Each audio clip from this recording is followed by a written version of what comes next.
Hello అండి, అందరూ ఎలా ఉన్నారు? Welcome back to my channel Krishnapatnam crazy vlogs. యాక్చువల్గా మొన్న నేను చేసిన వీడియోలో డ్రాగన్ కాయ చూపించాను కదండి. సో అది మొగ్గ అంట, మాకు తెలీదు.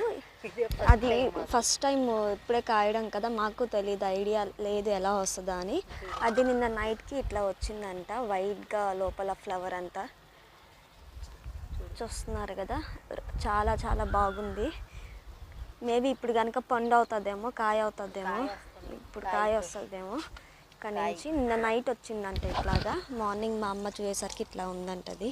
సో ఇప్పుడు కూడా దానికి మళ్ళీ నీళ్ళు అవి చల్లుతున్నారు, మజ్జిగ నీళ్ళు అవి చల్లుతున్నారు. నిన్న పురుగుంటే పోద్దని. చూస్తున్నారు కదా ఎట్లా వచ్చిందో. చూసి ఎలా ఉందో కమెంట్స్ చేయండి. మా డ్రాగన్ చెట్టు సడన్గా కలర్ చేంజ్ అయిపోయింది కదా. సో కొత్తగా చూసే వాళ్ళు అయితే సబ్స్క్రైబ్ చేసుకోండి మా ఛానల్ని. సో దట్ డైలీ అప్డేట్స్ మీకు వస్తాయి. కమెంట్ చేసి లైక్ చేయండి. Thank you.